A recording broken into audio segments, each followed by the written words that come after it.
4 akan memaparkan materi tentang biaya modal. Biaya modal atau cost of capital. Biaya modal atau cost of capital adalah biaya yang harus ditanggung perusahaan untuk memperoleh dana yang digunakan dalam menjalankan usaha dan melakukan investasi. Biaya modal juga merupakan tingkat pengambilan minimum yang harus diperoleh perusahaan agar dapat memenuhi harapan investor dan kreditur. Sebagai dasar penilaian investasi, biaya modal digunakan untuk menentukan apakah suatu investasi layak dilakukan atau tidak. Menentukan sumber pendanaan yang efisien, biaya modal membantu perusahaan memilih sumber dana yang paling menguntungkan dan berbiaya rendah. Membantu memaksimalkan nilai perusahaan. Pengelola biaya modal yang baik dapat meningkatkan keuntungan dan nilai perusahaan. Selanjutnya, ruang lingkup biaya modal. Yang pertama, biaya modal utang. Biaya yang timbul dari penggunaan dana pinjaman seperti kredit, bank, atau obligasi yang biasanya berupa pembayaran bunga. Yang kedua, biaya modal saham preferen. Biaya yang harus dibayar perusahaan kepada pemegang saham preferen dalam bentuk dividen tetap. Yang ketiga, biaya modal saham biasa. Tingkat keuntungan yang diharapkan investor sebagai imbalan atas investasi pada saham biasa perusahaan. Yang keempat, biaya laba ditahan. Biaya yang terkait dengan penggunaan laba yang tidak dibagikan sebagai dividen dan digunakan kembali untuk pembiayaan perusahaan. Yang kelima, biaya modal rata-rata tertimbang. Biaya modal keseluruhan perusahaan yang dihitung berdasarkan proporsi masing-masing sumber pendanaan seperti utang dan ekuitas. Cost of capital secara individu adalah biaya yang dihitung untuk setiap sumber dana secara terpisah yang digunakan oleh perusahaan. Tujuannya untuk mengetahui berapa banyak biaya yang dikeluarkan atau yang harus ditanggung perusahaan dari masing-masing sumber pendanaan. Jenis-jenis cost of capital secara individu. Yang pertama, biaya utang, di mana biaya yang timbul dari penggunaan dana pinjaman seperti bunga pinjaman bank atau obligasi.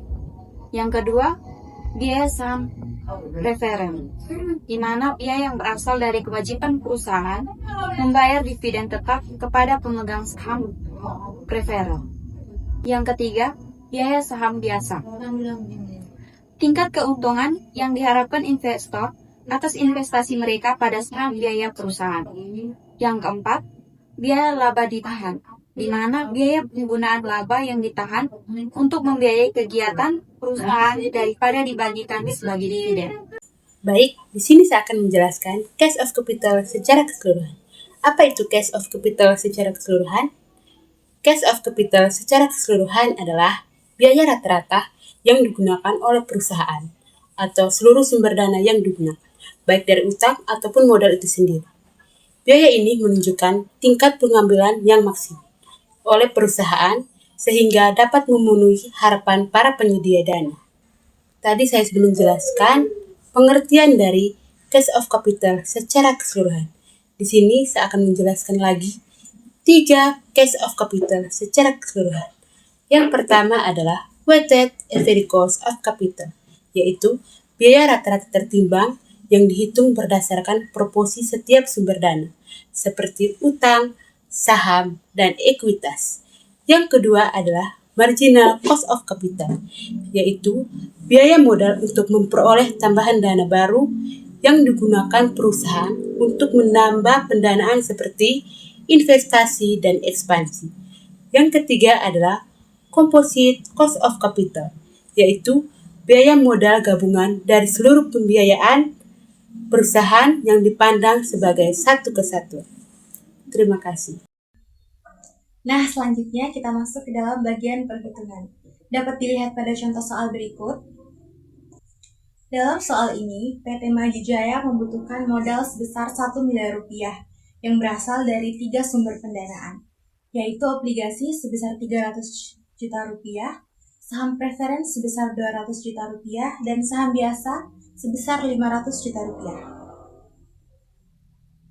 Selanjutnya, kita akan menghitung biaya modal dari masing-masing sumber dana. Yang pertama, kita akan menghitung biaya modal obligasi atau KD.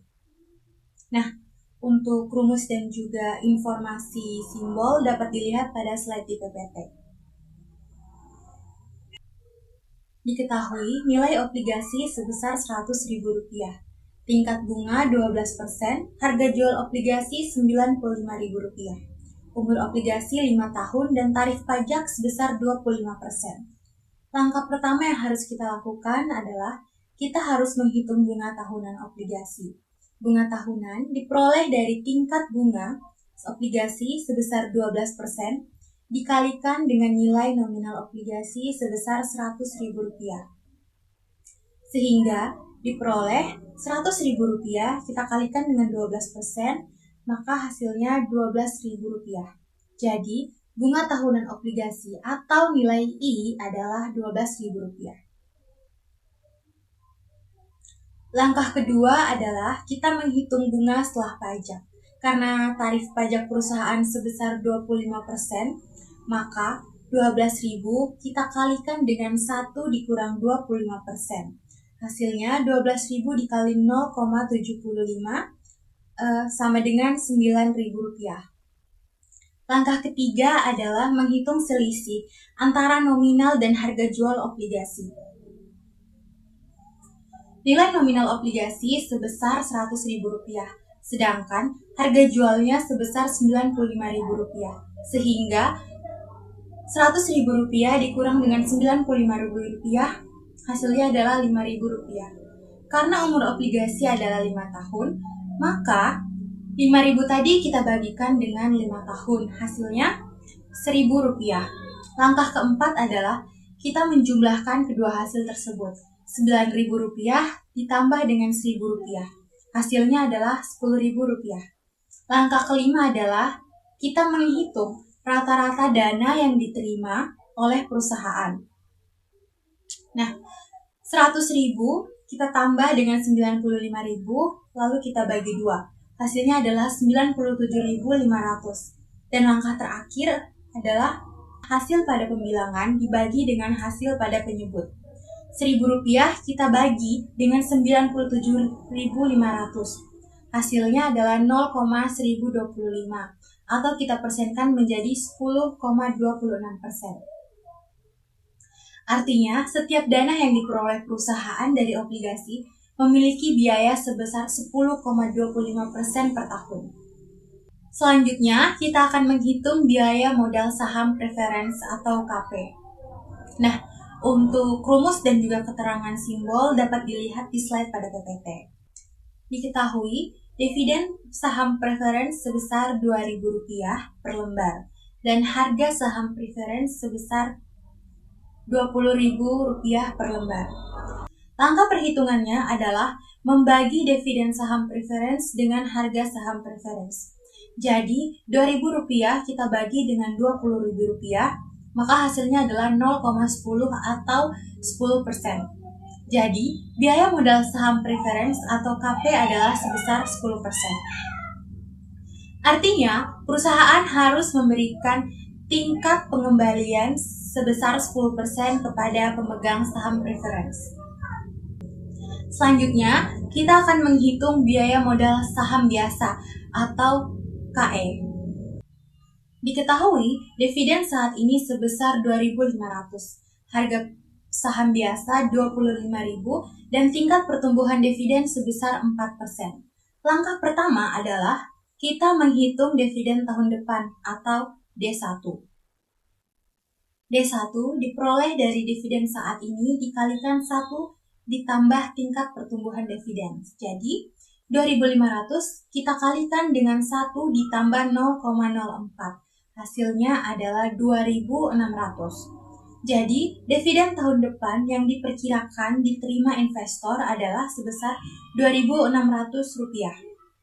Langkah kedua adalah kita memasukkan nilai tersebut ke dalam rumus biaya modal saham biasa. Jadi 2.600 kita bagi dengan 25.000, hasilnya 0,104. Kemudian ditambah dengan tingkat pertumbuhan dividen sebesar 0,04. Jadi 0,104 kita tambah dengan 0,04 hasilnya adalah 0,144 atau sama dengan 14,40%. Jadi biaya modal saham biasa atau ke adalah sebesar 14,40%. Artinya, investor mengharapkan tingkat keuntungan sebesar 14,40% dari dana yang mereka investasikan. Setelah menghitung seluruh biaya modal, lalu langkah terakhir yang harus kita lakukan adalah kita menghitung weighted average cost of capital atau WACC. Langkah pertama adalah kita menentukan bobot masing-masing sumber dana. Untuk obligasi, 300 juta kita bagi dengan 1 miliar.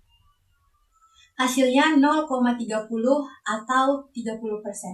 Untuk saham preference, 200 juta dibagi dengan 1 miliar sama dengan 0,20 atau 20%. Dan untuk saham biasa, 500 juta dibagi 1 miliar, hasilnya 0,50 atau 50%. Langkah kedua adalah kita mengalihkan masing-masing bobot tersebut dengan biaya modalnya. Untuk obligasi berarti 30% dikali dengan 10,26%.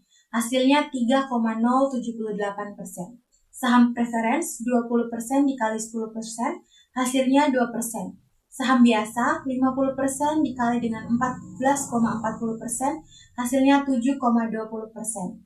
Langkah terakhir adalah kita menjumlahkan seluruh hasil tersebut. 3,078% ditambah 2% ditambah 7,20%, hasilnya adalah 12,28%. Jadi nilai WACC PT Maju Jaya adalah sebesar 12,28%. Artinya, perusahaan harus memperoleh tingkat keuntungan investasi di atas 12,28% agar investasi tersebut layak dijalankan dan dapat meningkatkan nilai perusahaan. Kesimpulan berdasarkan perhitungan yang telah dilakukan, biaya modal obligasi sebesar 10,25%, biaya modal saham preference sebesar 10%, dan biaya modal saham biasa sebesar 14,40%. Nah, setelah memperhitungkan proporsi masing-masing sumber pendanaan, diperoleh nilai WACC sebesar 12,28%. Nilai ini menjadi tingkat pengembalian minimum yang harus dicapai perusahaan dalam satu investasi. Baik, sekian presentasi dari kelompok kami. Atas waktu dan kesempatannya kami ucapkan terima kasih.